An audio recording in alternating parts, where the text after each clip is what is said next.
Fananao valandresaka ho an'ny mpanao gazety tolakandro iny lehibe ny komandon'ny zandarmaria pirenena eto Analamanga eto Antananarivo mahakasika ny fivoaran'ny zava-misy eto amin'ny firenena no anton'izay indrindra ny feo miely mahakasika ny medesin'ny asabotsy mainty. Olona telo no voaroroy amin'ny fiketrehana ny sabotsy mainty voalaza ho tanterahana ny andro ampitso raha araka ny fanazavaniny avy eo amin'ny mpitandro ny filaminana. Efatratra akatazomin'ny komandon'ny zandarmaria pirenena eto Antananarivo ny roa amin'izy ireo izay atao famitorana ka polisy manam-boninahitra avy amin'ny zandary. Mbola karoana kosa ny olona fahatelo.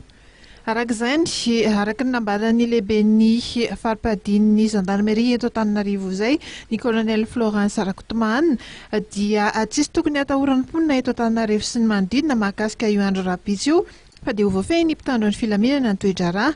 Na izany aza nefa dia tokony ho mailo ihany ny rehetra ka ampandriaingana ny mpitandro ny filaminana amin'ny larina maitso 017 na ny 119 raha misy zavatra mampiahiahy. Hoe inona marina ny zavatra hitsanga ao Antananarivo ao.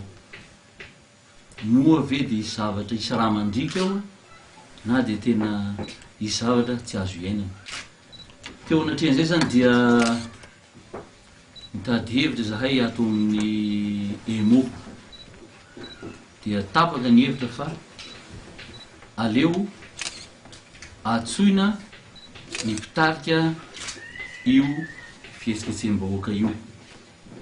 Dia natsoina moa zareo omaly, dia solotena ny tonga teto izay sorako an'izareo manokana satria dia resaka tamin'ny piralahiana tamin'ny fitadiavana izay tsy isiny savorovoro ny resaka tamin'ny maraina.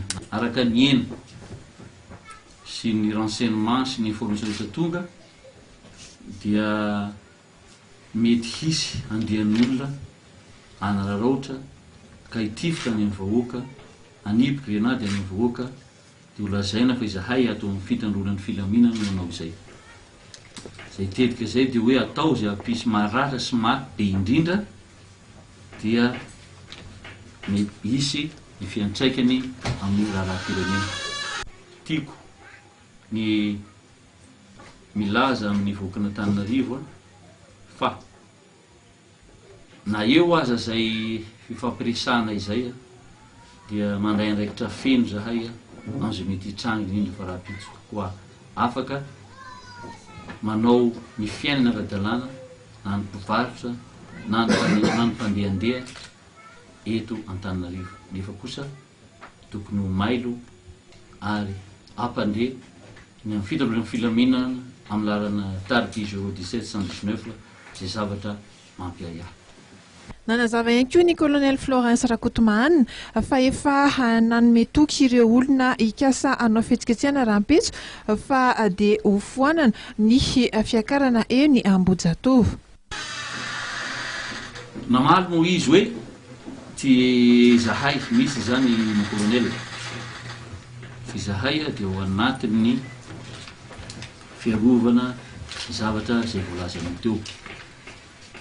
Ka zahady zaho ozy izay mpitarika an'io dia nanapa-kevitra fa tsy hoe ny Ambohijatovo.